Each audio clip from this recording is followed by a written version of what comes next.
Ok. Lo escuché por acá, lo siguiente sentido. Compartir pantalla.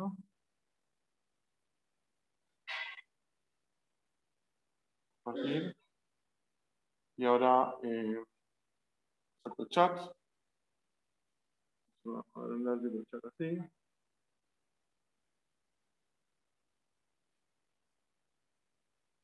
Y hay una forma.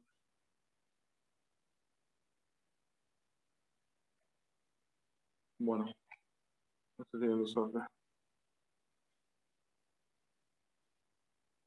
Bueno, déjenme lo grande. No, pero ahí se está la pantalla. ¿En la derecha?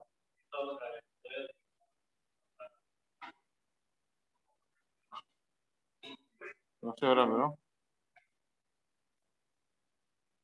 Bueno, ahí va. Lo mejor que puedo hacer. Y ahora. Bueno, entonces, confírmenme por el chat que me escuchan. Sí, sí, bien, Sí, bien. profe, se escucha. Cuando ustedes hablan, no lo escuchan todos al aula, ustedes escuchan mi celular. Por eso, si yo no llego a responderles a alguna pregunta que hacen con el micrófono, repítanla o hagan la vuelta. Ahora los voy a meter en mi bolsillo.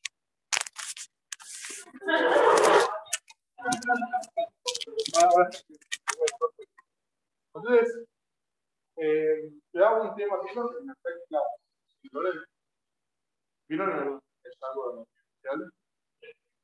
¿Vieron esa cuenta según la cual se contraen las direcciones de los clubes cuando hay movimiento real? ¿Lo vieron? Bueno, entonces voy a hacer yo que lo dé porque yo lo pensaba dar al principio, pero no tengo tiempo.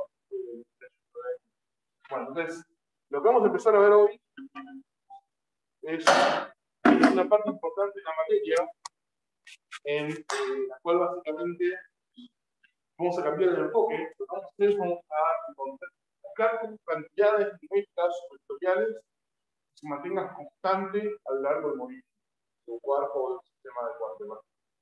Entonces, eso es muy útil siempre, porque si tenemos algo que se mantiene constante a lo largo del movimiento, eso nos permite relacionar el estado del sistema, la configuración del sistema, en un momento, hay dos momentos del tiempo, una cantidad constante. Un ejemplo que ustedes ya conocen, se lo decían, me imagino, de la energía, ¿no? La energía es, en ciertos sistemas, es muy útil porque es constante, la energía potencial, magnética, etcétera, la mecánica, es una central. Problemas sí la están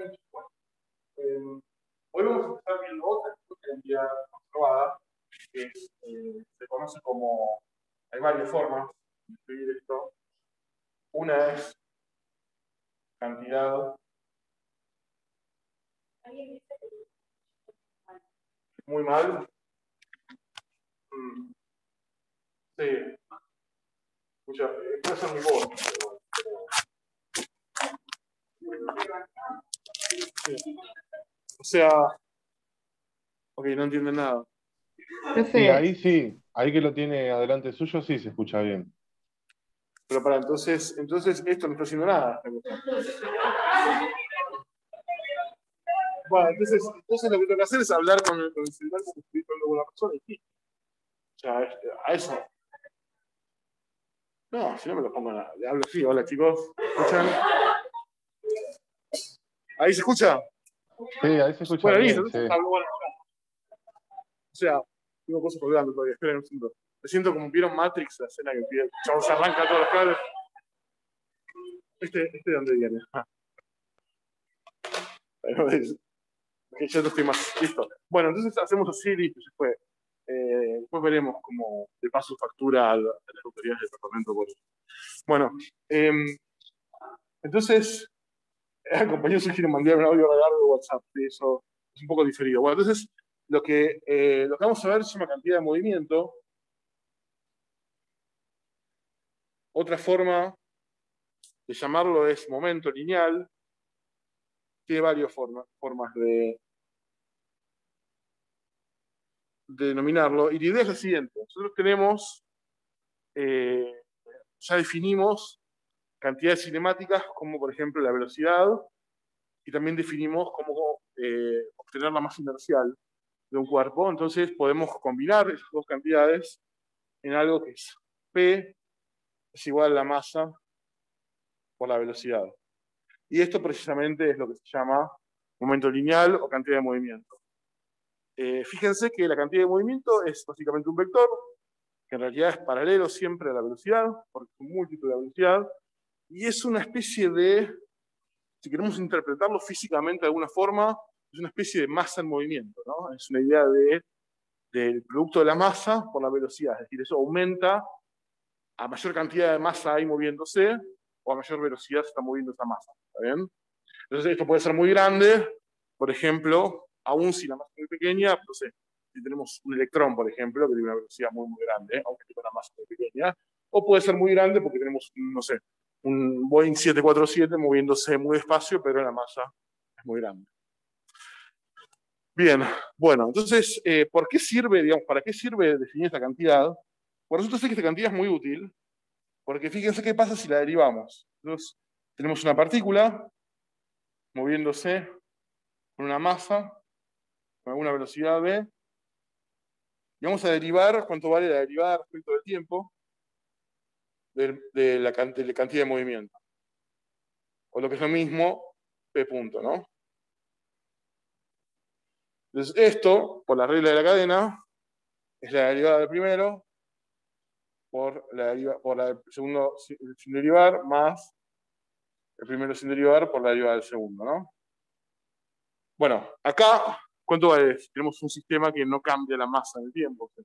Digo, nosotros no vimos esa situación, ¿no?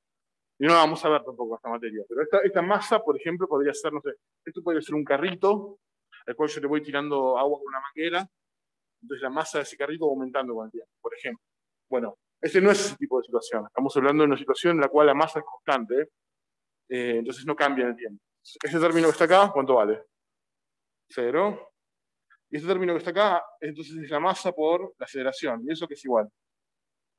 La fuerza. Las fuerzas, claro. Las fuerzas que actúan sobre, tenemos una fuerza que actúa sobre la masa.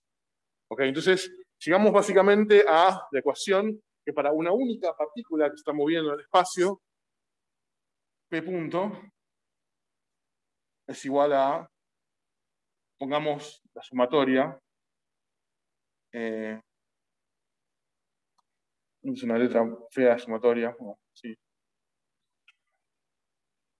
La sumatoria de las fuerzas externas. En este caso, bueno, son todas las fuerzas que actúan sobre la masa. ¿Ok? Entonces, si no hubiese fuerzas actuando sobre la partícula, entonces ¿qué colorario tiene? Que P punto es 0, ¿no? O sea, entonces, si las fuerzas externas son 0, o sea, si no hubiese fuerzas actuando, o bien si la resultante de las fuerzas, mejor dicho, se compensase la sumatoria de las fuerzas fuese 0, entonces esto es equivalente a esto, ¿no? P punto igual a 0, ¿no? Entonces, ¿cómo es el vector P? Constante, exactamente. P es igual constante. Y esto es otra forma de decir, digo, entonces esto lo que me está diciendo es que si no hay fuerza actuando, o las fuerzas están compensadas, entonces P es constante, entonces la velocidad es constante. Esto es de vuelta a la primera ley de Newton, ¿no? Básicamente. O sea, estamos diciendo que la velocidad no va a cambiar a menos que actúen fuerzas, ¿no? Porque para una única partícula, como la masa siempre es constante, la única forma que tiene el momento de cambiar, cambia la velocidad. Si eso es constante, entonces las fuerzas son cero. Bien. Hay un botón para borrar todo acá. Oye, vamos a cambiar a un color un poco más normal. Ok, entonces, bueno, esto, de vuelta, entonces no parece que sea muy útil para una partícula, pero pensemos, ahora pensemos en el caso de dos partículas. Un sistema, vamos a pensar que tenemos una partícula acá con masa m1 y una partícula acá con masa m2. ¿No? Entonces, vamos a escribir cuánto vale el momento total del sistema. O sea, vamos a calcular cuánto vale P de 1 más P de 2. ¿Ok? Entonces, el momento total es la masa de 1 por la velocidad de 1 más la masa de 2 por la velocidad de 2. ¿Estamos de acuerdo? Esto es lo único que hice fue calcular, la suma de los momentos. Esto lo puedo llamar, si quiero, P tot, o el P total del sistema, ¿no? O sea, el momento de este más el momento de este. Entonces, ¿qué pasa si yo calculo la derivada del momento total? Yo quiero ver cómo cambia no el momento de... No quiero ver cuánto cambia el momento de esta y el momento de este, sino el momento de todo lo que es el sistema, es decir, la suma de las dos partículas. ¿Está bien? Entonces, para eso, lo que tengo que hacer es derivar esto, ¿no? Tengo que derivar esta suma, lo que me queda básicamente como la derivada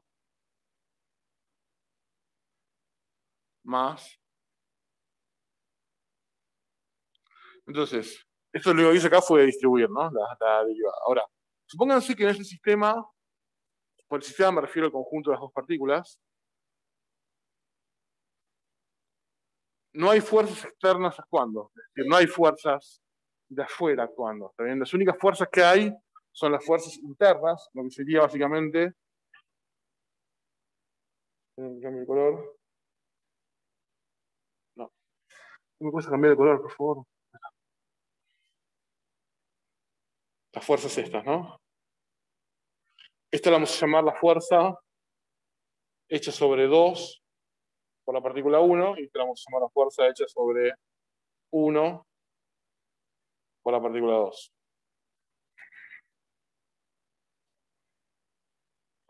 Una pregunta, si existen Puede fuerzas ser la repulsión externas, también. ¿Cómo? si existen fuerzas externas pero que se cancelan, ¿es lo mismo?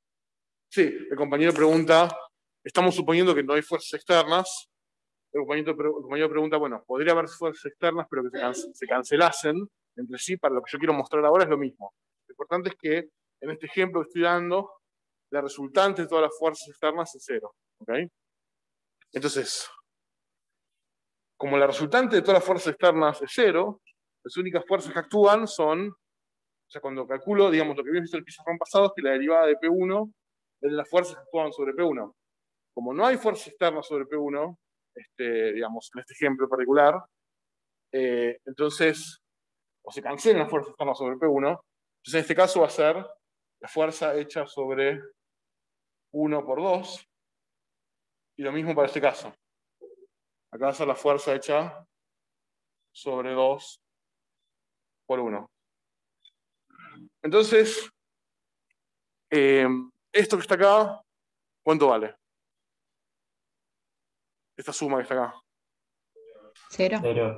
Debería ser 0, ¿no? Porque eso es justamente lo que sabemos de la tercera ley de Newton. La tercera ley de Newton nos dice que en esta situación, si yo tengo dos partículas que están interactuando, únicamente entre ellas, la fuerza que una le hace a la otra y la fuerza que la otra le hace a la una, por decirlo de alguna forma, son opuestas en signo y se cancelan entre sí. Eso es lo que se conoce como un par de fuerzas, ¿no? Entonces, esto es 0. Entonces, básicamente, llegamos a la conclusión de que entonces el P total es constante, es una constante, si las fuerzas externas son 0. ¿Está bien? Y esto es una consecuencia de la tercera ley de Newton.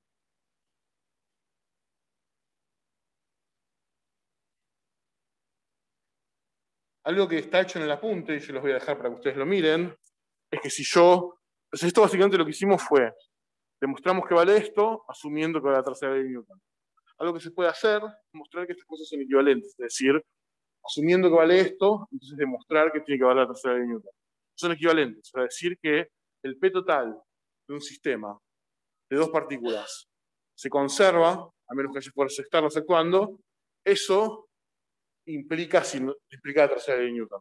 ¿Okay? Y la tercera ley de Newton implica esto, son dos cosas equivalentes. Bien. Entonces, vamos al caso más general. El caso general es el siguiente. Supónganse que yo tengo un sistema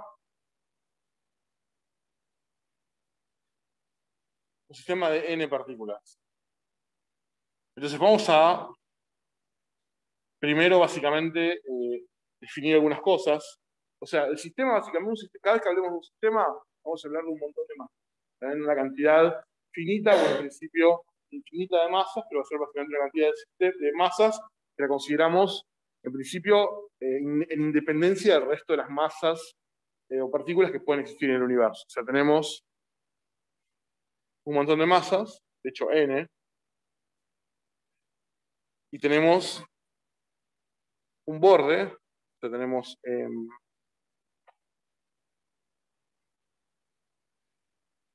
una especie de borde que me delimita qué está dentro del sistema y qué está fuera. ¿Ok? Y después tenemos dos tipos de fuerzas, básicamente. Que quiero cambiar el color. Tenemos dos tipos de fuerzas. Las fuerzas externas, mejor dicho, primero las fuerzas internas. Las fuerzas internas al sistema, por definición, son las fuerzas que tienen su par, digamos, la partícula que le, digamos, la partícula que le ejerce par de fuerzas adentro del sistema. Es decir, por ejemplo, si esta partícula siente una atracción debido a esta, entonces eso es una fuerza interna. ¿También por qué? Y bueno, porque su par está aplicado en otra partícula del sistema. ¿Ok? Y así con todo. ¿No? Todas estas son fuerzas internas. Bueno, no las voy a dibujar todas, pero se entiende. Y después tenemos otra cosa, que son las fuerzas externas. Y las fuerzas externas son las que no se cumple eso que acabo de decir. O sea, las fuerzas externas son fuerzas que, por ejemplo, no sé, yo tengo una masa, una partícula acá fuera del sistema, ¿está bien? Esta partícula me ejerce, por ejemplo, la atracción acá, y esto tiene un par, pero esta fuerza es externa porque la partícula donde está el par está básicamente fuera del sistema. ¿Está bien? Entonces se entiende básicamente cómo decir que una fuerza interna y una fuerza interna. ¿Estamos de acuerdo? ¿Siguen? Bueno, entonces lo que vamos a hacer es, vamos a calcular cuánto vale la derivada de lo que llamamos el momento total del sistema de partículas. O sea, podemos básicamente definir el momento total, como hicimos en el ejemplo anterior, como la suma de todos los momentos, ¿no? O sea, como hacer P1 derivado más P2 derivado más hasta el último, Pn. Entonces,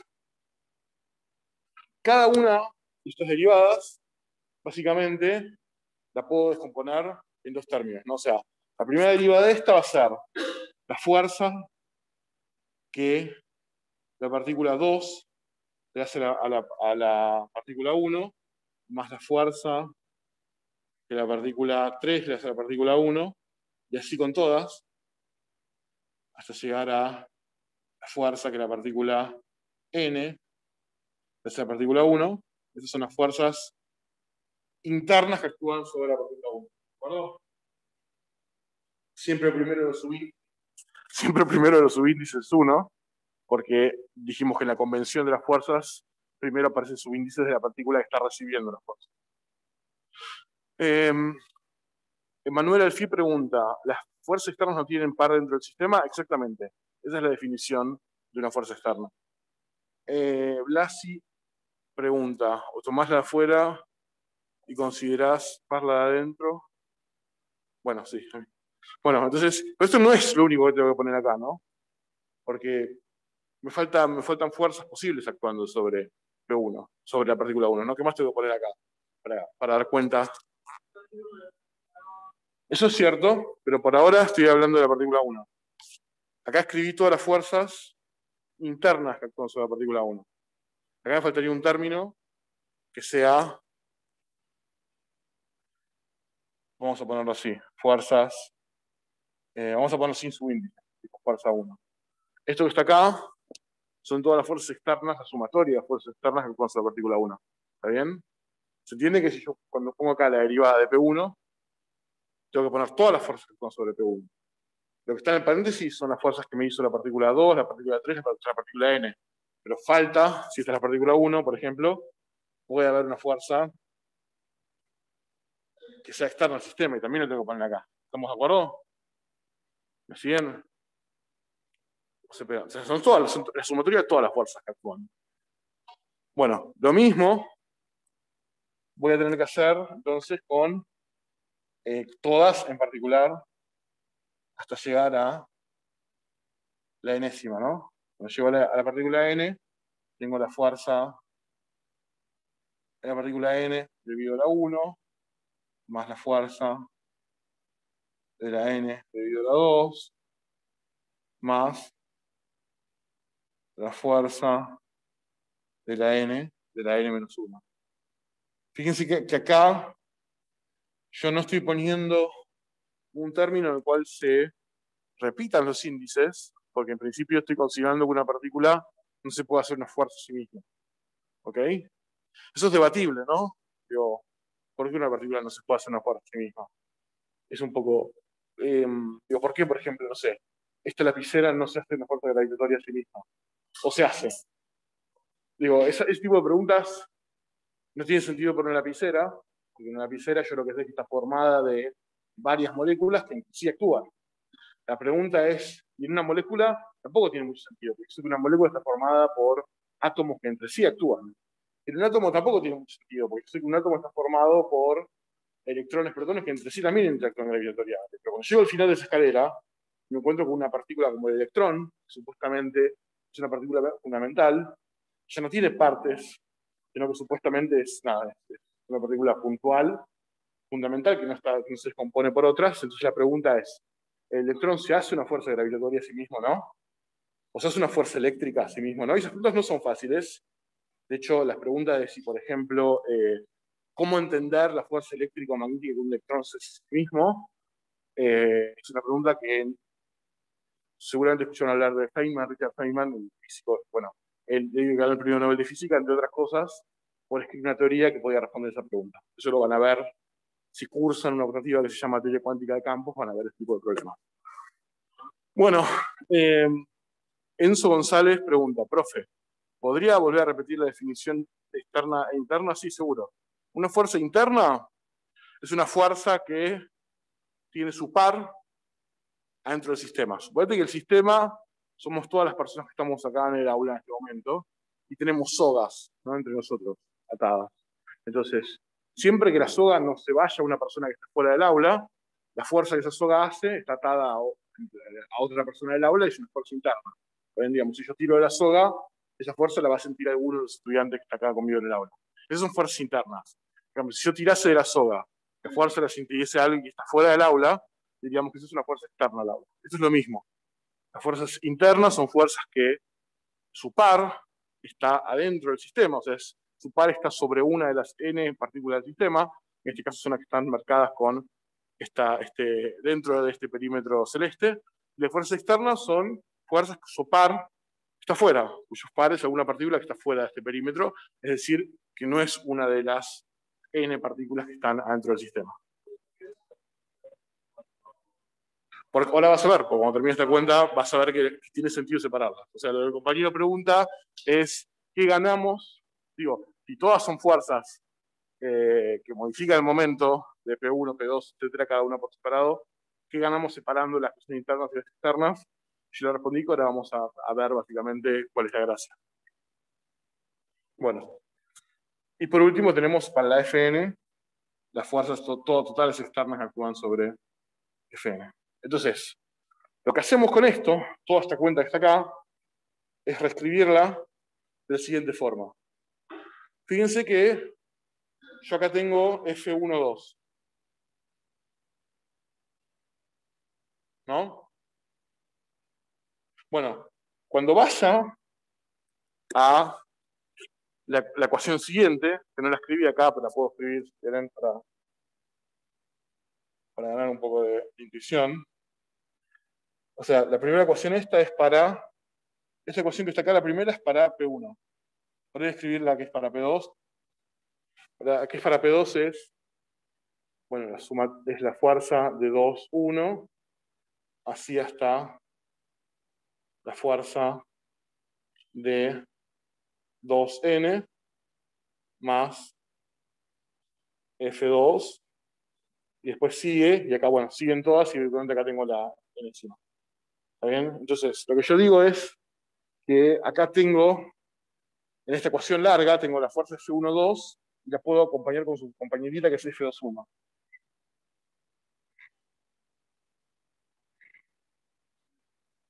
Lo puedo agrupar así. Después acá tengo F1, 3,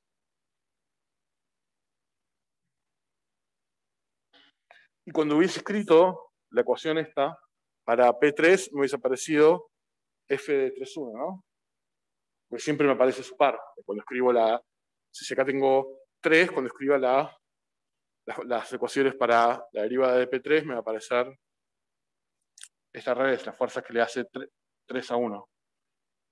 Y así, en particular, llego hasta el final, y siempre entonces que yo escriba F de 1n, puedo parearlo con F de n1.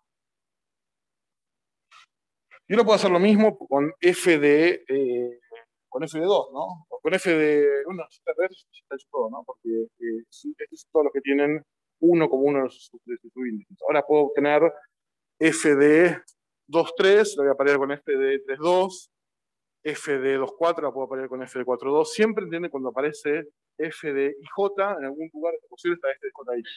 ¿Está bien? Entonces eso es lo que me permite agrupar siempre en pares, y siempre voy a encontrar para cada par F y J su correspondiente compañerito con los índices invertidos. Dentro de los paréntesis, dentro de las fuerzas internas del sistema. Eso es porque siempre que yo considero una, tengo su compañerito en algún lugar, porque son fuerzas internas de vuelta, es la definición de fuerza interna. Entonces, y lo que me queda poner acá es F1, todas las que no son internas, ¿no? F1, F2, hasta Fn. Entonces, acá, los paréntesis que tienen siempre F de IJ más F de JI, ¿cuánto valen? Todos valen 0, porque yo lo que hice fue agrupar todos los pares de acción y reacción, o de pares de fuerzas, que yo tenía en esta ecuación, para que cada uno de estos me dé 0, porque son todos pares por la tercera ley de Newton, y lo único que me quedó es esto que está acá. O sea, lo que me quedó básicamente es, entonces, que para un sistema de n partículas,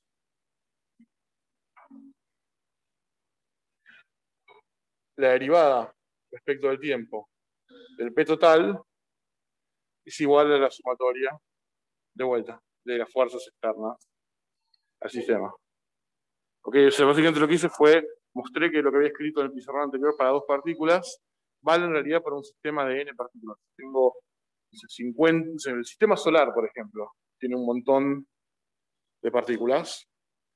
Es cierto que el sistema solar, digamos, tiene atracción gravitacional, o sea, los cuerpos del sistema solar, si ponemos un criterio arbitrario para decir que ese sistema solar nos a cierta distancia del Sol, entonces todos los planetas, satélites, asteroides, etcétera, que cumplen ese criterio, se van a hacer fuerzas internas entre sí. Y esas van a ser fuerzas internas del sistema que no cuentan, digamos, esas fuerzas no cuentan para el cambio del P total del sistema solar. Ahora, la fuerza que le hace una estrella, no sé, Alpha Centauri, a todos los cuerpos del sistema solar, por ejemplo, esa fuerza sí cuenta, porque es un sistema externo. No, este no es el problema que aproximó Laplace, aunque puede tener que ver con eso. Y entonces, en particular, si las fuerzas externas son 0, ¿cuánto vale? O sea, ¿cómo es el P total del sistema? Constante. Bueno, entonces acá tienen ya algo un poco más interesante que el caso de una única partícula. Si ustedes tienen un sistema de n partículas, ya que no hay ninguna fuerza externa aplicada sobre el sistema de n partículas, o sea, todas las fuerzas que aparecen son fuerzas entre partículas del sistema, pero no hay ninguna fuerza externa, entonces ya tiene una cantidad conservada interesante, que es el momento total del sistema. ¿Ok? Eso lo Y, van a usar. profe, Sí. ¿lo que te dice el P total es el movimiento del sistema o qué es? Intuitivamente, ahora en el próximo pizarrón voy a decir qué quiere decir el P total. Que el P total sea constante, o qué quiere decir el P total, mejor dicho. ¿Ok? O sea, va a tener que ver con algo que se llama centro de masa del sistema. Ahora voy a decir qué es. Sí. No son necesariamente gravitatorias. Cualquier fuerza. O sea, yo nunca dije que eran gravitatorias. O sea, pueden ser eléctricas. El compañero preguntó si estas fuerzas se cancelan por ser gravitatorias. Yo lo que le dije es que no necesariamente son gravitatorias. Son cualquier tipo de fuerzas que vos puedas imaginar que cumplan con, bueno, con la tercera ley de Newton, que es algo que cumplen todas las fuerzas que se conocen. O sea, no hay ninguna fuerza en la naturaleza que, bueno, sí, la fuerza magnética puede tener algunos problemas, pero igual se cumple esto. O sea, esto se cumple siempre, aún si no vale la tercera ley de Newton. O sea, esto básicamente es algo, no se conocen excepciones a esto. Esto siempre pasa. Nunca jamás en la historia de la humanidad, no importa qué fuerzas actúen, no importa en realidad si se cumple o no la tercera ley de Newton, no importa. Siempre, nunca jamás pasó en la historia de la humanidad que alguien encontró un sistema de partículas que en un momento no sea constante si la sumatoria de las fuerzas externas fuese cero. Bueno, entonces, ¿cuál es la interpretación de esto? Digamos, para una única partícula, lo que dijimos es que la suma de la fuerza externa sea cero. Eso era análogo a la primera ley de Newton, ¿no? Análogo a decir que esta partícula se tiene que mover únicamente en un movimiento rectilíneo con velocidad constante. Bueno, ¿cuál es lo análogo? ¿Cuál es la interpretación física análoga de decir que el P, la suma de los P's de muchas partículas es constante? Bueno, entonces, lo que yo voy a hacer, ¿tiene alguna pregunta por ahora que me quieran hacer? Bueno, entonces lo que voy a hacer es, vamos a hablar de algo que se llama centro de masa.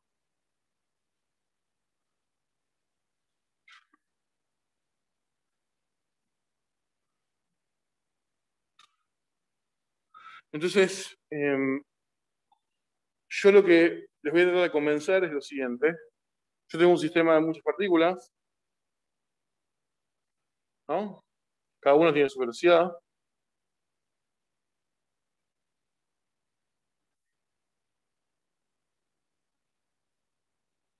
Y estos forman un sistema además, un sistema aislado. O sea, tenemos que formar un sistema de partículas en el cual la sumatoria de las fuerzas externas es cero. ¿Okay? No hay fuerzas externas. Entonces yo les voy a convencer, o intentar convencer de que este sistema yo lo puedo representar, o sea, como equivalente, un símbolo quiere decir equivalente, como si fuese una única partícula que tiene toda la masa combinada, está en una posición R grande, que es lo que se llama la coordenada del centro de masa, que se mueve con el momento total. En particular, si esta sumatoria de las fuerzas es cero, entonces este P total es constante. O sea que hay un punto en el espacio que no necesariamente va a coincidir con la posición de ninguna de las partículas del sistema, es un punto matemático. Hay un punto en el espacio que, si yo lo considero como si ahí hubiese una partícula, concentra toda la masa del sistema, ese punto se va a estar moviendo con un P constante, siempre que las fuerzas externas sean cero. O sea, básicamente, yo puedo calcular como si existiese el centro de masa, no es, digamos, un punto matemático, no hay una partícula en el centro de masa que concentre toda la masa del sistema, pero yo puedo conceptualizar como si lo hubiese, entonces esa partícula se tiene que mover con una velocidad constante, y alrededor de este centro de masa las partículas podrán ejercer su movimiento, etcétera, etcétera, pero el centro de masa únicamente puede tener este movimiento si las fuerzas externas son cero. Ahora vamos a ver qué quiere decir eso. Un centro de masa, básicamente, lo digo, es fácil de ilustrar con cualquier objeto físico. Eso lo vamos a ver en el final de la materia, ¿no? Este cuerpo que está acá, lo pueden pensar como un sistema de partículas de mi celular, de muchas partículas, muy cercanas unas con las otras, de forma que estén distribuidas alrededor de un celular, ¿no? De la forma de mi celular. Entonces, digamos, este celular, o sea, digamos, imagínense que en vez de estar quietas las partículas, se pudiesen mover, ¿no? Que orbitar alrededor de algún punto del celular, etcétera, ¿no? Como si fuese un pequeño sistema solar, no estuviesen quietas. Bueno, siempre que no haya fuerzas externas al sistema, ese proceso de todas las partículas orbitando alrededor de un punto, ese punto es el centro de masa. ¿Está bien? O sea, básicamente, cuando yo tengo un sistema de muchas partículas, puedo conceptualizar idealmente como todas se mueven alrededor de un punto, y ese punto es fácil de describir el movimiento, siempre que las fuerzas externas estén cero. O sea, los movimientos estos pueden ser complicados de describir, pero el movimiento total del sistema, entendido como el movimiento del centro de masa, es fácil de describir si las fuerzas externas son cero. Si únicamente se mueven con un movimiento rectilíneo uniforme. El problema después termina siendo describir cómo se mueven las cosas alrededor del centro de masa. Pero hay algo sobre el movimiento del sistema que yo puedo decir. Un sistema con fuerzas externas igual a cero no sería ideal, no sí, no existe. Está bien lo que pregunta el compañero, ¿no? Digamos, todos los sistemas, o sea, esta situación que está acá es una situación que es artificial, es una idealización, ¿no? Es la clase de abstracciones que necesitamos para poder hacer física. Pero en realidad nunca va a existir un sistema pero lo podemos imaginar, es una idealización. No siempre van a haber fuerzas externas. Bueno, entonces, ¿cómo defino yo cuáles son las posiciones del centro de masa? Bueno, lo que voy a hacer es básicamente, lo voy a definir de la siguiente forma. La posición R, voy a usar la letra R grande para escribir cuánto vale la posición del centro de masa. Lo que voy a hacer es voy a tomar la primera masa por la posición de la primera masa, multiplicado, más la segunda masa por la posición de la segunda masa multiplicado, así hasta llegar hasta la enésima. Mn por F, por F no, por R.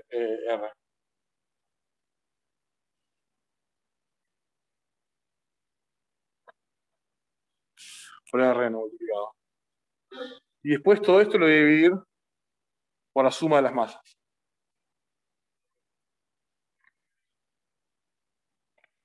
O sea, fíjense que es como una especie de lo que se llama matemática promedio pesado, ¿no? Es un promedio de los vectores posición, pero no es un promedio común en los que todos reciben el mismo peso, sino que algunos tienen más importancia que otros.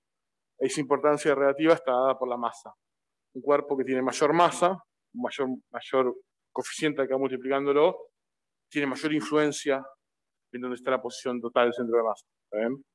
De hecho, si todos estos numeritos son muy pequeñitos, salvo para uno, es grande, entonces la posición del centro de masa va a coincidir básicamente con ese cuerpo cuya masa es grande relativa a los demás.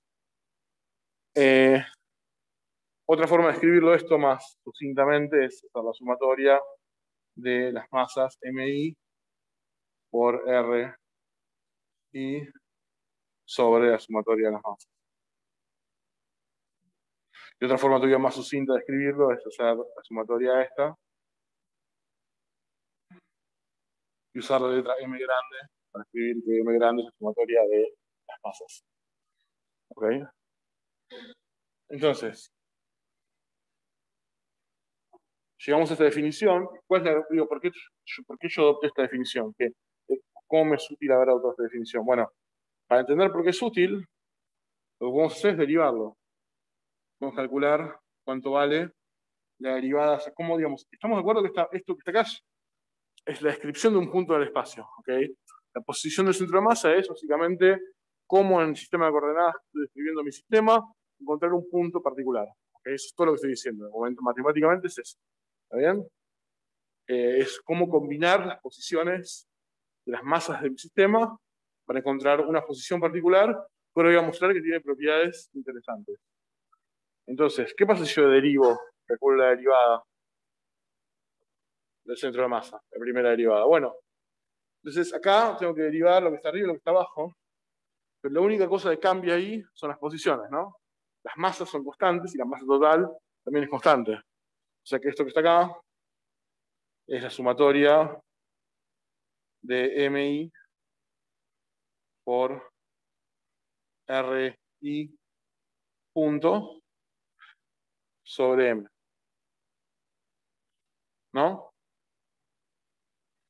Bueno, lo que puedo hacer es pasar este M para acá multiplicando y me queda que la masa por la velocidad del centro de masa es igual a la sumatoria de MI por BI.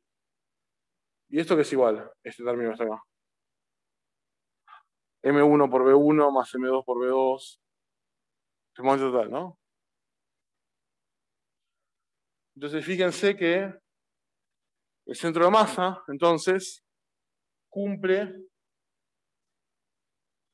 la ecuación que el P total del sistema es igual a la masa total del sistema por la velocidad del centro de masa. Entonces, esto lo que me dice básicamente es que el P total del sistema, por un lado, es la contribución de cada uno de los P individuales de cada una de las masas, pero otra forma que tengo de verlo es que todo mi sistema, si lo pienso como una única partícula en vez de muchas, una única partícula, concentra toda la masa en la posición del centro de masa y se mueve con la velocidad del centro de masa, la masa total del sistema por la velocidad del centro de masa me da el P total del sistema. ¿Está bien? O sea, y esto es una ecuación para una única partícula, ¿no? La partícula hipotética esa que está en el centro de masa. ¿Está bien? Entonces, yo puedo o bien describir de vuelta el P total como la contribución de muchas individuales, o bien lo puedo describir como la masa total del sistema concentrada toda en el centro de masa por la velocidad del centro de masa. ¿Se entiende? Esto es matemática, ¿no? No hay, esa partícula no existe. ¿Está bien? Es una forma conveniente de visualizar el problema. ¿Está bien? ¿Hasta acá lo entienden? Bueno, si yo derivo otra vez, yo calculo la derivada segunda, entonces esto me va a quedar, como cada una de estas era, lo que tengo que hacer es la sumatoria, voy a pasar la masa multiplicando total para este lado, y se me queda la sumatoria de los PI punto, o sea, la derivada del P total. Entonces me quedo que la derivada del P total, ¿a cuánto vale? Igual la derivada del P total del sistema. En términos a las fuerzas externas, ¿no? Entonces, la sumatoria de las fuerzas externas es igual a la masa total por la derivada segunda de la posición del centro de masa, o sea, la aceleración del centro de masa. O sea, fíjense que lo que tengo es que vale una especie de segunda ley de Newton para el centro de masa, en el cual esa partícula concentra toda la masa del sistema por la aceleración del centro de masa, es igual a todas las fuerzas externas que actúan. Las fuerzas internas no importan, las fuerzas internas no cambian la aceleración del centro de masa. ¿Está bien? Pero las fuerzas externas son las que efectivamente yo necesito para determinar el cambio de la aceleración del centro de masa. ¿Okay? Entonces, sí. Milagros pregunta, perdón si ya lo dijiste, pero la posición se escribe respecto de dónde. Bueno, todo esto está escrito en relación al sistema de referencia que vos usaste para describir tus R's, ¿no? O sea, vos tenías un sistema así,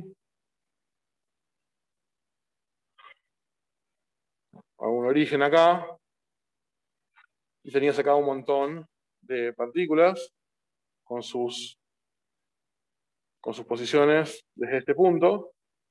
Tenés R1, R2, R3, y así sucesivamente.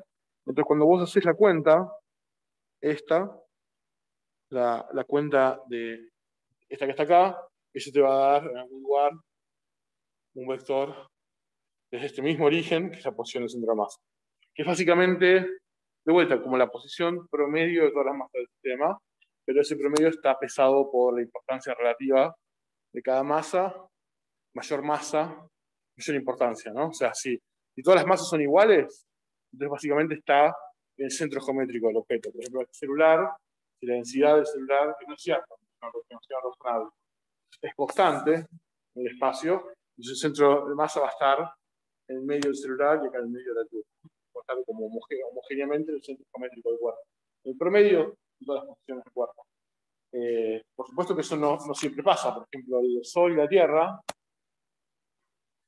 acá está el Sol y acá está la Tierra, el centro de masa del sistema está dentro del Sol. Porque el Sol tiene una masa mucho, mucho más grande que la Tierra.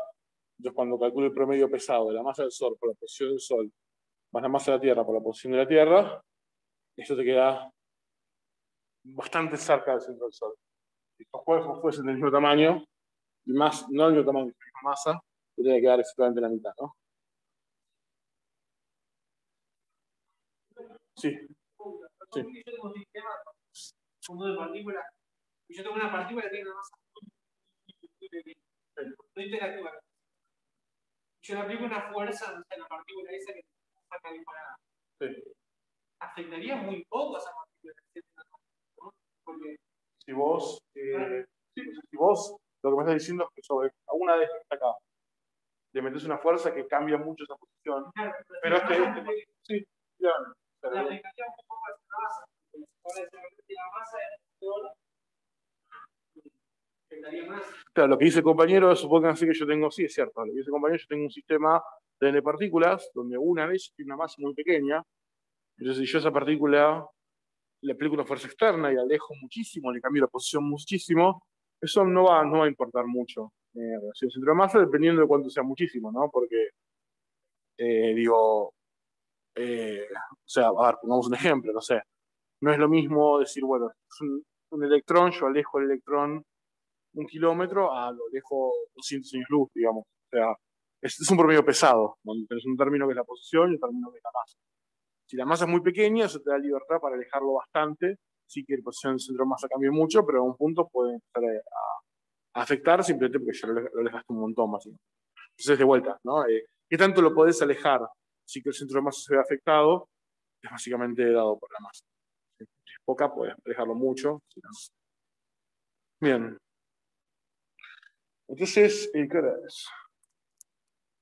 Bueno, entonces, vamos a hacer un ejemplo. Vamos a hacer un ejemplo de esto.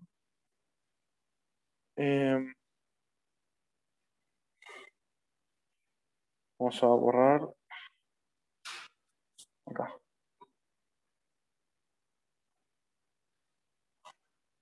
Supongamos que tenemos la siguiente situación. Hemos sacado nuestro sistema, como siempre, un sistema de coordenadas. Y acá vamos a disparar un proyectil que tiene G hacia abajo. Vamos a disparar un proyectil que va a tener esa trayectoria. En un determinado momento, supongamos que tiene una velocidad, una masa total m y una velocidad total v, ¿no? Apuntando para allá. Esto es en un determinado momento la posición del sistema, de la partícula. ¿Okay? Ahora, en ese momento, lo que sucede es que este cuerpo, este proyectil, explota. ¿Ok? Explota y salen proyectiles, subproyectiles, en 3 direcciones distintas.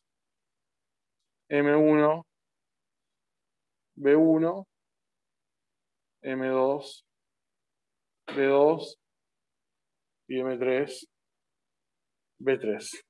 Entonces yo lo que podemos preguntar, por ejemplo, es cuál es la relación que tienen que cumplir estas 3 velocidades como vectores en relación a la velocidad inicial que tenía el cuerpo. Bueno, entonces yo, digamos, Les voy a hacer varias preguntas, a ver si ustedes me pueden decir sí o no. Esto ocurre, supongamos que ocurre en un tiempo T0, ¿no? O sea, en un tiempo T0 comienza la fragmentación,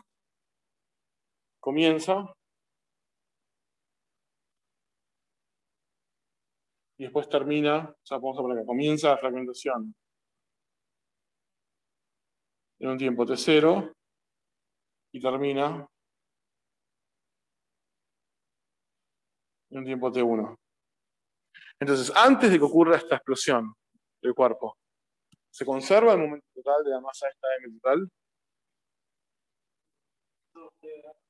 Estamos de acuerdo que no, ¿no? Porque la gravedad hacia abajo, entonces hay una fuerza externa. Ahora consideremos el sistema de las tres partículas, M1, M2 y M3. Después de la fragmentación, ¿se conserva el P total del sistema?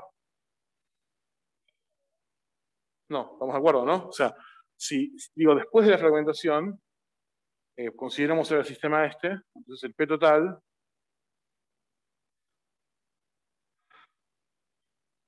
no es constante, ¿no? Porque sigue habiendo gravedad. Eso es después de T1, que es el momento.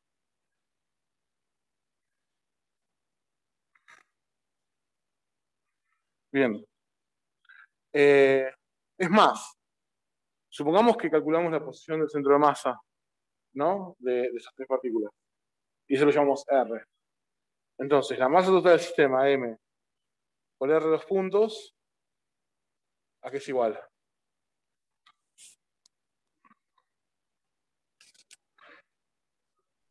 Sí. Gravitatoria. Exactamente, alguien dijo en el chat de las fuerzas gravitatorias. Sí, digamos, las fuerzas, lo que nos he dicho es que valía una especie de segunda ley de Newton para el centro de masa, siempre y cuando yo ponga acá la masa total del sistema, acá pongo la aceleración del centro de masa, y acá pongo las fuerzas externas del sistema, que en este caso es menos G. Claro. Ojo, acá podría haber fuerzas internas entre estas cosas. Podría haber resortes, por ejemplo. No sé, podría haber pasado que esto se descomprimió porque había inicialmente resortes muy comprimidos de masas M1, M2 y M3 alrededor de un punto. Después alguien los soltó, esos resortes se sueltan, pero después se vuelven a entrar. Digo, eso significa que podría haber fuerzas internas en el sistema, pero para esta ecuación, lo único que necesito poner acá son las fuerzas externas. Las fuerzas internas no me cambian. G, ¿no? Menos G en inversor. No, esto es... sí, estoy de acuerdo. Gracias.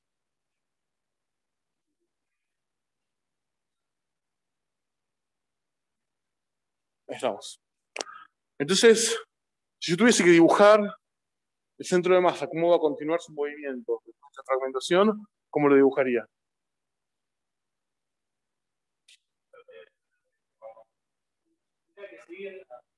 O sea, siempre que, claro, si voy a esta ecuación que está acá, entonces básicamente lo que puedo decir es que esto que está acá tiene que seguir la trayectoria, ¿no? Que hubiese seguido el centro de masa, hubiese seguido el proyectil antes de fragmentación, ¿no? Porque cumple esta ecuación, que es la misma ecuación que cumplía la partícula. Ahora hay una pregunta acá que es interesante y que es la más difícil. ¿El P total del sistema entre T0 y T1 se mantiene? ¿Es constante o no? ¿Alguien dijo no? ¿Alguien dijo que sí? No. ¿Vos decís que sí? ¿Alguien acá en mi celular dijo que no? Sí, exactamente. O sea, hay una fuerza externa. Digo, como es la derivada del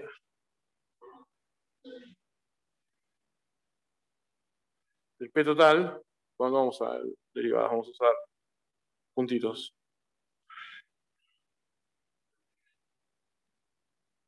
O sea, entre T0 y T1 es igual a, bueno, a esto mismo que está acá, ¿no?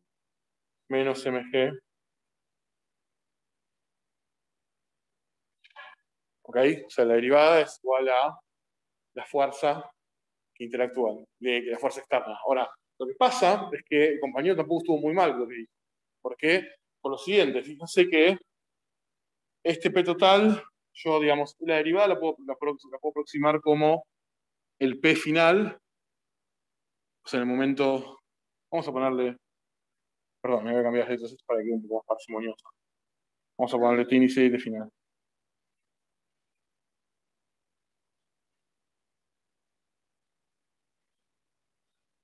Entonces, esta derivada la puedo aproximar como, o sea, la derivada, esta del P total, la puedo aproximar como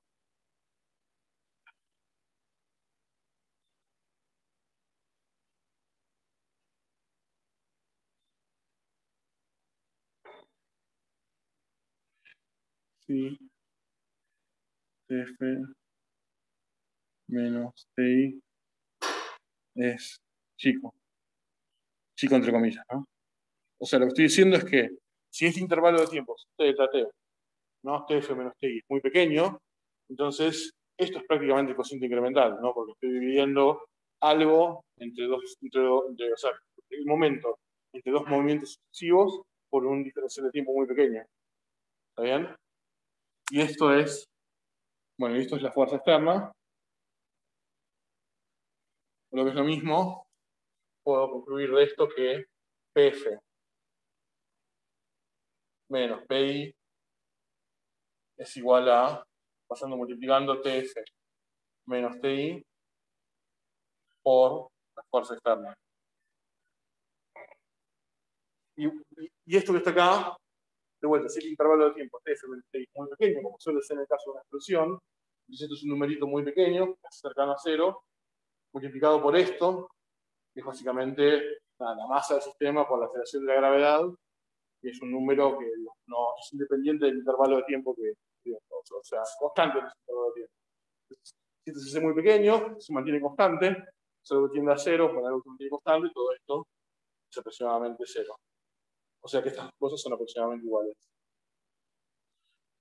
Es aproximadamente igual a escribir con P inicial. Bueno, entonces llega a ver, pero lo que estoy diciendo con este razonamiento es que si bien es cierto que el P no puede ser el mismo, hay un cambio de P entre el T final y el T inicial, en la práctica, si esos dos intervalos, si esos dos tiempos son muy cercanos, como suele ser en el caso de una explosión, por ejemplo, entonces esa fuerza externa ejerce su acción en un intervalo de corto muy pequeño, un intervalo de tiempo muy pequeño, de forma tal que ese P total, si bien no es cero, es aproximadamente cero. El cambio de P, la derivada, perdón, de P total, si bien no es cero, es aproximadamente cero, o sea que el P final es aproximadamente igual al P inicial.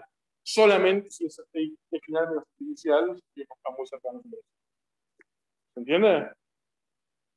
¿O vamos de vuelta?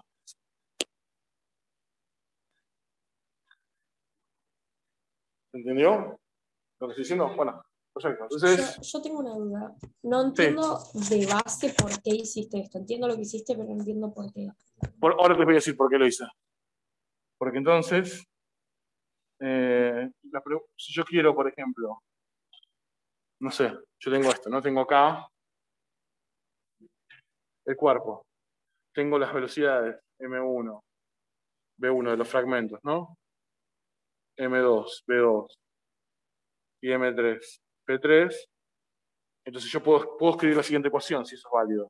Que la masa total por la velocidad inicial, digamos, de todo el sistema, de esta cosa que explotó antes de la explosión, es igual a esta suma. M1, B1 más M2, B2 más M3, P3. Entonces yo tengo esto y medí, por ejemplo, la velocidad, la masa de dos fragmentos, puedo calcular en qué dirección salió disparado el tercer fragmento, por ejemplo. Pero eso únicamente lo puedo hacer si acá tengo en cuenta un igual, y para eso básicamente eso es lo que había escrito en el pizarrón anterior, de que el P final tiene que ser aproximadamente el P inicial, si TF era aproximadamente igual a TI. ¿No? Digo, vos podés escribir estas relaciones entre el P final y el P inicial, pero tenés que justificar por qué vale, ¿no? Porque en principio esta ecuación que está acá podría no valer si este tiempo, el tiempo TI y T final no fuesen instantáneos, sino hubiesen ocurrido en un tiempo largo. Entonces ahí esto no vale porque tenés que tener en cuenta cómo la gravedad fue modificando el P y habría que agregar un término más que tenga que ver cómo cambió el P por culpa de la gravedad. Pero eso lo puedes escribir de vuelta. Si los tiempos son muy cercanos y básicamente puedes relacionar los momentos antes y después y puedes encontrar la velocidad de un fragmento conociendo todo lo demás. Es un típico problema que les puede llegar a aparecer en la guía. ¿Se entiende? Profe. Sí. O sea que esto de esta aproximación solo te sirve, por ejemplo, si te dan el tiempo, te dan, perdón, en realidad el momento de cuando vos tirás esta granada desde el suelo, pero si a vos te dan en el instante justo previo a la explosión, no importaría esta aproximación, ¿no? O sea, no, o sea, a ver, si a vos te dicen, yo esto lo tiro con un ángulo alfa, una velocidad inicial X, vos podés calcular en cada punto cuál es la velocidad. Entonces, si dicen que en este punto explota, vos ya sabes cuál es la velocidad porque calculaste la segunda ley de Newton. Un instante antes de la explosión, vos calculás cuánto va esa velocidad y sabes la masa del sistema. Y vos querés después, entonces, poder relacionar eso con las direcciones en las que van a salir disparados los fragmentos. Pero esta igualdad únicamente vale porque ese delta T, digamos, ese cambio de tiempo entre el P final y el P inicial es suficientemente pequeño como para poder despreciar las fuerzas que actuaron en ese intervalo de tiempo e igualar los P's, básicamente. O sea, ¿Qué lo es? que vos necesitas, ¿Durante la explosión es eso? durante la explosión hay una clase, durante la Ok, explosión ok. hay fuerzas, o sea, fuerzas internas actuando y seguro, ¿no? Porque si no, no hubiese explotado. Pero fuerzas externas también hay, solo que si el tiempo es muy corto, las podés despreciar y es como si no estuviesen Claro, en claro. relación tan. Entonces, si ustedes les preguntan en un ejercicio de la guía o en el parcial, lo que puede ser, algo de este estilo, ustedes pueden preguntar si no la aclara el enunciado. Bueno, esos dos tiempos son suficientemente cortos como para que yo pueda despreciar cualquier fuerza externa que está actuando. Y si la respuesta es sí, pueden ser relacionándose el P final con el P inicial directamente sin problema. ¿Está bien? Perfecto, gracias. Bueno, entonces en general los ejercicios de momento lineal van a ver que son todos parecidos. Es plantear el P inicial de un sistema, plantear el P final y hacer alguna cuenta que bajo la hipótesis o no, digamos, de que se conserva el momento total o no, dependiendo de si fuerzas externas, relacionar alguna de las velocidades iniciales con la velocidad final. Bueno, quedan 10 minutos. Sorpresivamente llegué a casi todo lo que quería dar hoy. Lo cual hace cuestionable que realmente necesitemos teóricas de 2 horas. Quiero borrar, ¿no? Ya bórrate. Listo. Bueno, voy a mencionar un tema más que se llama impulso. Y básicamente la idea es la siguiente. Dijimos que la derivada de P respecto de T es igual a, bueno, la sumatoria de las fuerzas, supongamos que esta es la resultante, la fuerza, ¿no? Esta es la resultante de las fuerzas externas.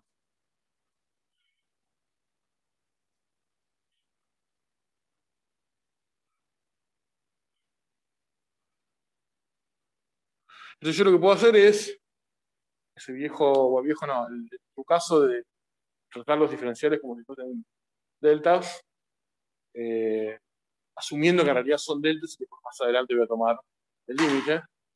Entonces puedo escribir que dp es igual a f por diferencial t.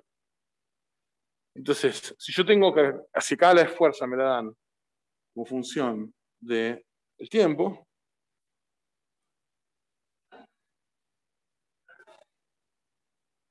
entonces yo puedo integrar fácil de ambos lados entre el P inicial y el P final, de que integro entre el tiempo inicial y el tiempo final.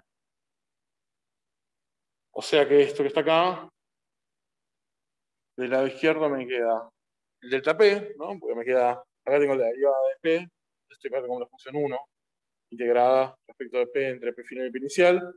Esto me queda P final menos P inicial, que es el delta P. Esto me queda delta P. Es igual a este integral.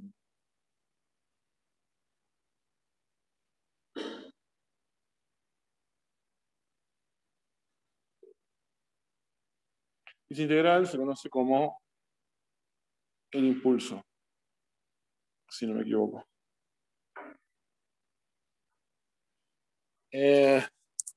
Lo que me estoy diciendo es básicamente es que, ok, si no hay fuerzas actuando, el P es constante.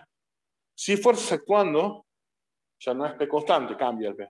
¿Cómo cambia? Bueno, siempre que yo tenga las fuerzas como una función del tiempo, lo puedo integrar, esa fuerza, y esto me dice básicamente cuál es el cambio del momento. ¿Está bien? Eso no hice mucho. Lo único que hice fue pasar el diferencial para el otro lado y listo. ¿Esto lo siguieron? Joya. Bueno, entonces vamos a hacer algunos dibujitos. Perdón, profe, ¿cuál es la definición de impulso entonces? Impulso es I se va a la integral entre el tiempo inicial. No, sí, eso lo entendí, pero ¿qué significaría? ¿Qué significa físicamente? Ahora te voy a decir. Es básicamente la fuerza acumulada durante el tiempo, ¿no? O sea, la fuerza total que vos acumulaste durante un intervalo de tiempo.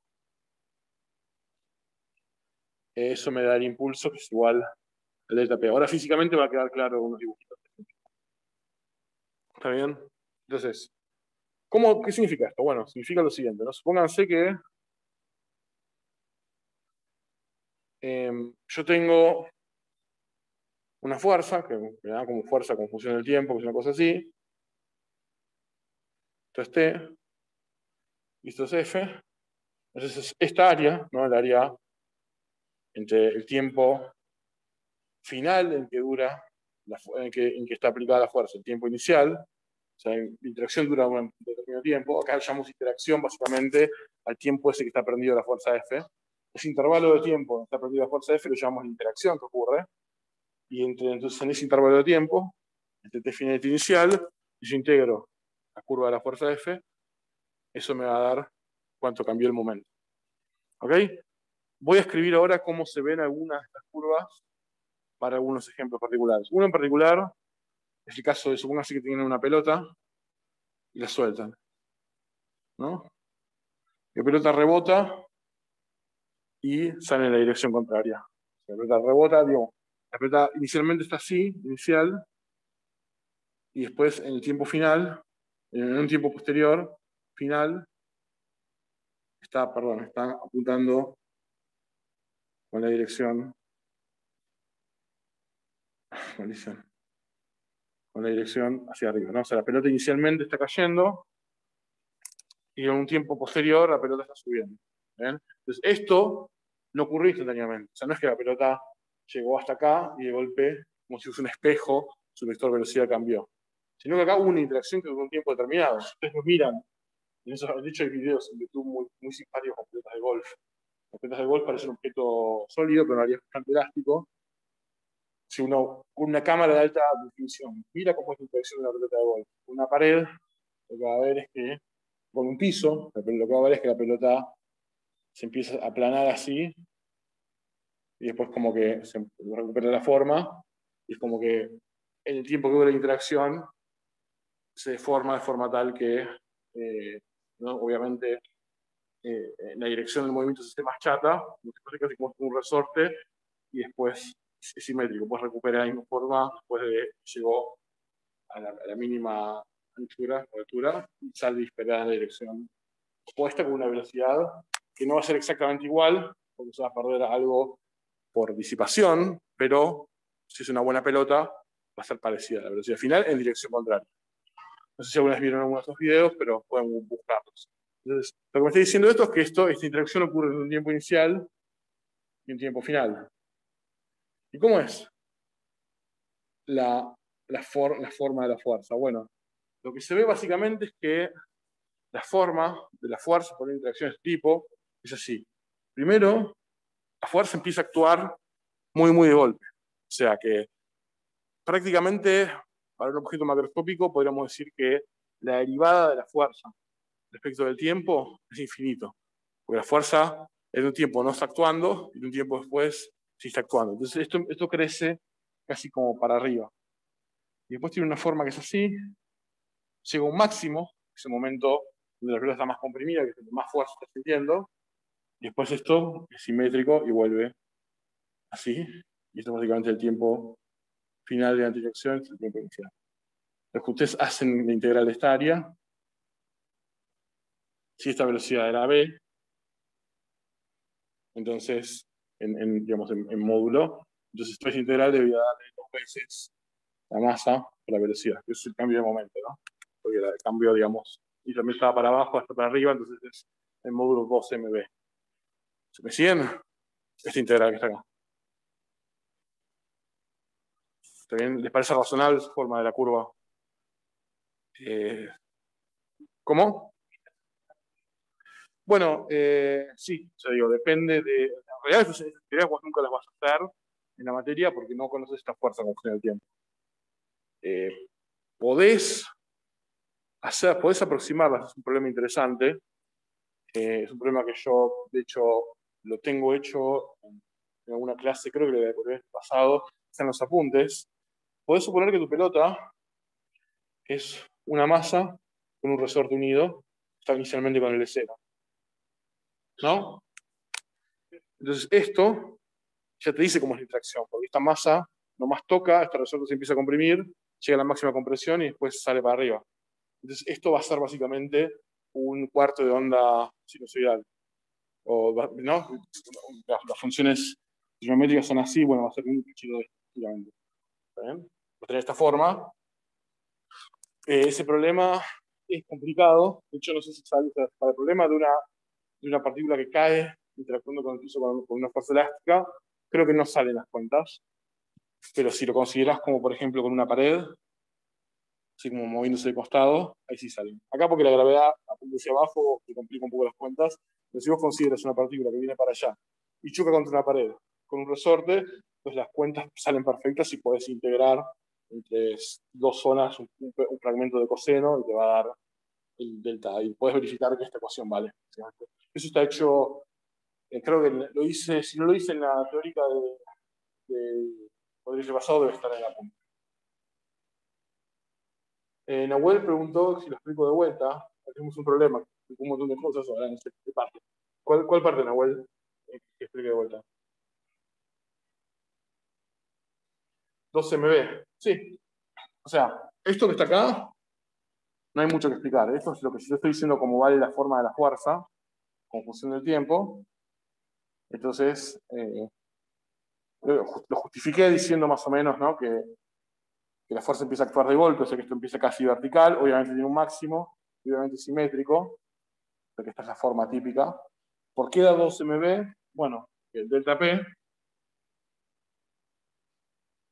No estoy poniendo el gorrito de vector porque estoy considerando que todo está en el eje Y, porque es la única dirección en la que hay movimiento, en el eje Y, entonces, asumiendo que todo está en el eje Y, esto es básicamente el P final menos el P inicial,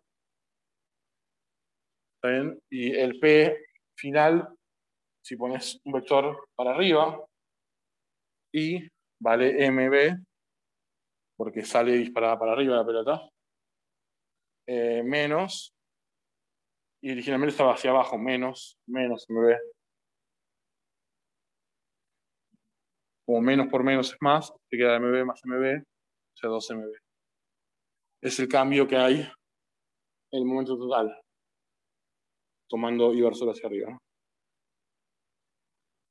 Y esta integral tiene que dar esto, porque bueno, es lo que demostramos en el pizarrón anterior, ¿no? Que la integral, ¿sí? ¿Alguien preguntó algo? Sí. Sí, puedes asumir algo de este estilo. Esto es una buena aproximación. Un resorte unido a una masa, claro. Sí, si estás asumiendo que es perfectamente elástica, en realidad se pierde energía por cosas que tienen que ver con la deformación del material, calor, etcétera, que van a hacer que esa velocidad final sea menor. O sea, hay una pérdida de P, pero en un caso ideal, una pelota perfectamente elástica, se mantiene el P. Se mantiene el P es igual a la integral de todo esto y esta velocidad final es igual a la inicial. Bueno, entonces para terminar, ya son 5 minutos que nos pasamos, yo les hago una pregunta. Supónganse, ¿nunca les pasó a ustedes esto, que están en una medianera, estos son ustedes, y se tienen que tirar? ¿Cómo llegaron a esa situación? No me interesa. Puede pasar, es algo que no voy a hacer preguntas. Lo que sí les voy a preguntar es, no sé si algunas lo hicieron, pero algo que sucede cuando uno hace este tipo de cosas es que uno se da cuenta que la forma en que a uno le conviene caer, o sea, si uno decide caer de esta forma, con las patas para abajo extendidas, así como rígido, eso va a terminar mal. ¿Ok? Mientras que si uno decide caer como preparándose, ¿no? Como con las piernas dobladas, como si básicamente uno pusiese un resorte, esto va a salir mejor. Lo que uno aprende es que lo que uno tiene que hacer es maximizar el tiempo que dura el contacto con el piso. Esto hace que el tiempo de contacto con el piso sea muy pequeño, y esto lo que hace es lo amortigua y hace que el tiempo total que usted está interactuando con el piso es mayor.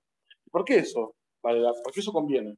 Bueno, el delta P en ambos casos es el mismo.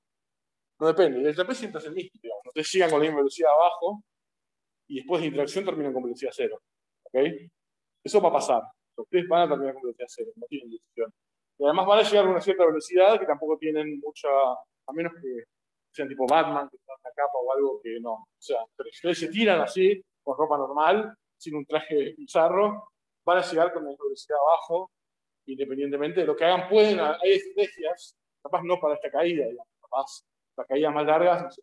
Ahí está, yo no sé mucho de esto, imagino que uno puede manipular el cuerpo para que la velocidad sea un poco menor, pero te vas a matar igual si la altura es muy alta, porque, o sea, para eso están los paracaídas, ¿no? Digamos, el cuerpo muy inútil así, no, eso no. Bueno. Entonces vos llegas con una velocidad, con la misma velocidad acá que acá, en ambos casos, y el delta P es el mismo. Entonces, la curva que yo voy a dibujar acá, en ambos casos tiene que tener, para más situaciones, para esta y para esta, tiene que tener la misma integral. La integral es lo que me da el delta P. ¿Bien? Entonces, si el delta P es el mismo, la integral del área de esa curva tiene que ser el mismo. Yo lo que estoy diciendo es que tengo dos opciones. En este caso,